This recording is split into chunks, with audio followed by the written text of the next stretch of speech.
kowa da kowa yana lafiya. Da Allah dan annabi ku sa ido ku duba ku ga wannan rigan.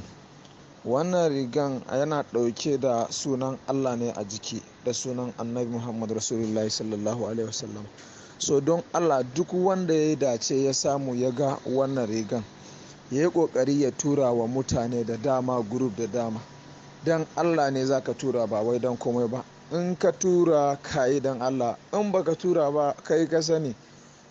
So ba mu ce wai in baka tura ba wani abu zai same ka, ko in baka tura ba no.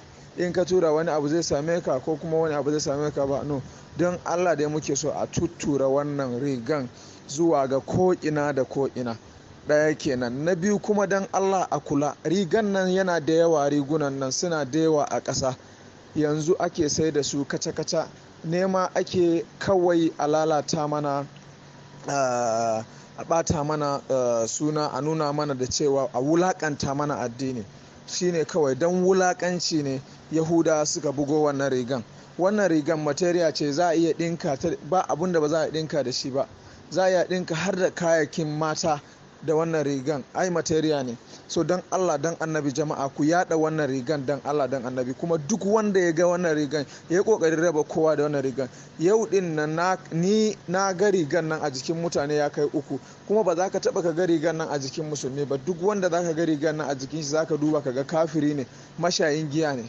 Don Allah don annabi a yi kokari a tutura zuwa shugabanninmu, manya-manyan kungiyoyinmu na addinin musulunci, saboda a ɗauki mataki akan wannan. Na sani idan aka tsaya aka ce za a ɗauki mataki, za a iya yi tracing har kamfanin da ke gina wannan rigan. Don Allah don annabi jama'a a yi kokari. Wannan mu mun kama mun karba a hannun mai shi, mashayin giya ne ma muka karbi wannan rigan da kuke kallo a jikinsa, muka karba kuma mun kona rigan. Ai sai ba mu kona ta ba, akwai ta da yawa rigan, yana nan yana yawo yana zagaya duniya. Rigan yana nan da yawa. Don Allah don annabi jama'a a yi kokari akan wannan rigan.